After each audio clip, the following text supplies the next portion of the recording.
ये तस्वीर बांग्लादेश की राजधानी ढाका की है। 18 दिसंबर को पूरी शहर तनाव, डर और बर्बरता की गिरफ्त में था। सड़कों पर हालात इतने बिगड़ चुके थे कि हर तरफ सिर्फ अराजकता दिखाई दे रही थी। इस गंभीर मामले को समझने से पहले एक तस्वीर पर गौर कीजिए जो उस दिन की हकीकत बयां करती है। इस तस्वीर में एक व्यक्ति जमीन पर बेसुध पड़ा हुआ है और उसके चारों ओर सैकड़ों लोग की भीड़ जमा है। कोई उसे लात मार रहा है, कोई कुचल रहा है और कोई उसके शरीर पर चढ़कर हमला कर रहा है। उस व्यक्ति के शरीर में कोई हरकत तक नहीं बची थी। जब पूरी तरह पीटने के बाद भी उनका मन नहीं भरा तो इंसानियत की सारी सीमाएं तोड़ दी गई। उस व्यक्ति को एक पेड़ से लटका दिया गया और फिर आग के हवाले कर दिया गया। जिस शख्स के साथ यह दरिंदगी हुई उसकी पहचान दीपप्पू चंद्र दास के रूप में हुई। सबसे शर्मनाक बात यह है कि जब यह सब हो रहा था तब वहां मौजूद भीड़ इस पूरी घटना को अपने मोबाइल फोन में रिकॉर्ड कर रही थी।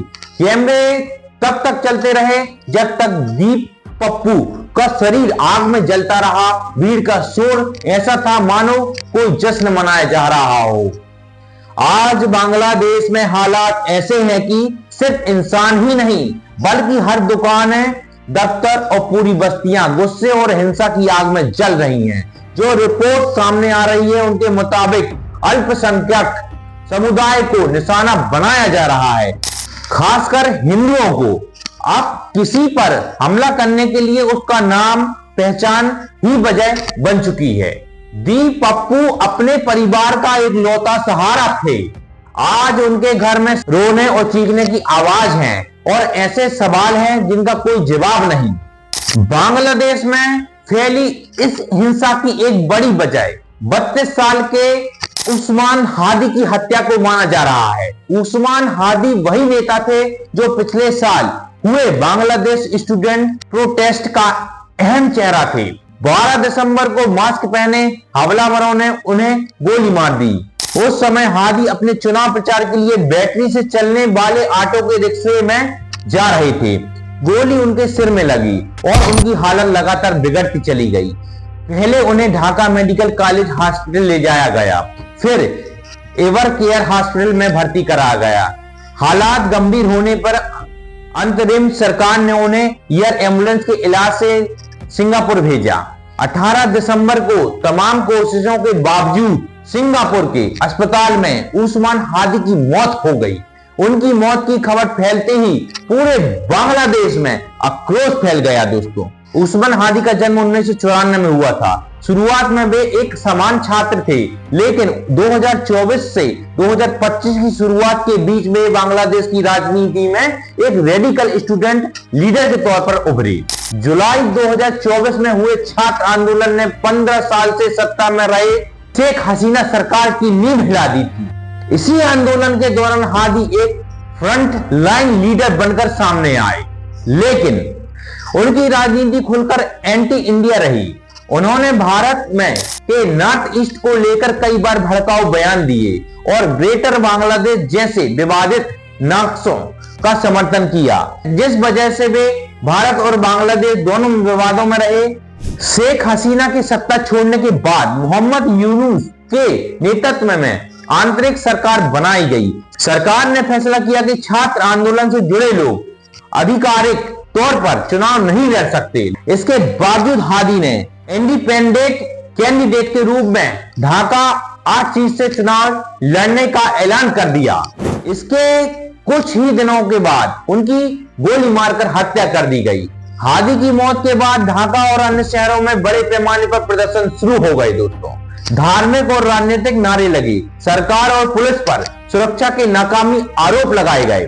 ढाका पुलिस ने हमलावरों की तस्वीरें जारी की और उनकी जानकारी देने पर 50 लाख टका के इनाम का ऐलान किया।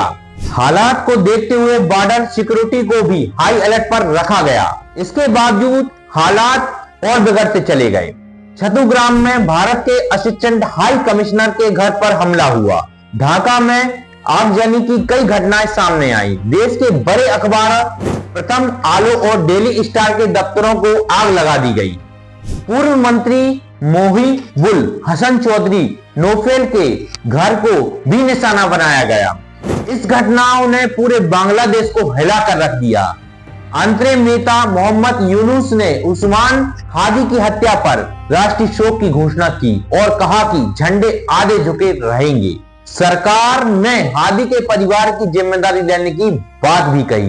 पिछले कुछ समय से बांग्लादेश की राजनीति में रेडिकल इस्लाम और कट्टर सोच का असर बढ़ता दिखाई दे रहा है। भारत से दूरी बनाने और पाकिस्तान के प्रति नरम रुख दिखाने वाली आवाजें भी तेज हो रही हैं। हादी एंटी इंडिया राजनीति के लिए जाने जाते हैं। उनकी मौत के बाद भारत विरोधी भावनाएं और भड़क उठी। बिना किसी ठोस सबूत के यह आरोप लगाए गए कि हत्यारे भारत भाग गए हैं। भारत ने इन आरोपों को साफ तौर पर खारिज करते हुए कहा कि यह फर्जी नैरेटिव है।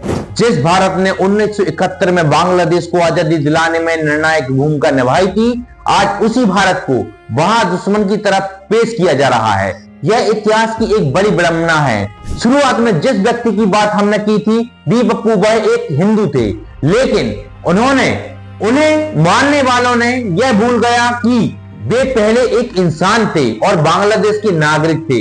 सिर्फ उनकी पहचान की वजह से उन्हें जिंदा जला दिया गया। अगर बांग्लादेश में अल्पसंख्यकों पर इसी तरह टारगेटेड हिंसा जारी रही तो यह आग सिर्फ समुदाय को नहीं बल्कि पूरे देश की शांति को जला देगी। आने वाला वक्त बताएगा कि इसका भारत बांग्लादेश के रिश्तों पर क्या असर पड़ेगा। अब सवाल आपसे है दोस्तों, क्या यह सिर्फ राजनीति है या सिर्फ इंसानियत की हार? ऐसी सच्ची घटनाओं पर आप अपने कमेंट जरूर दें। चैनल को सब्सक्राइब कीजिए, लाइक कीजिए। जय हिंद, जय भारत।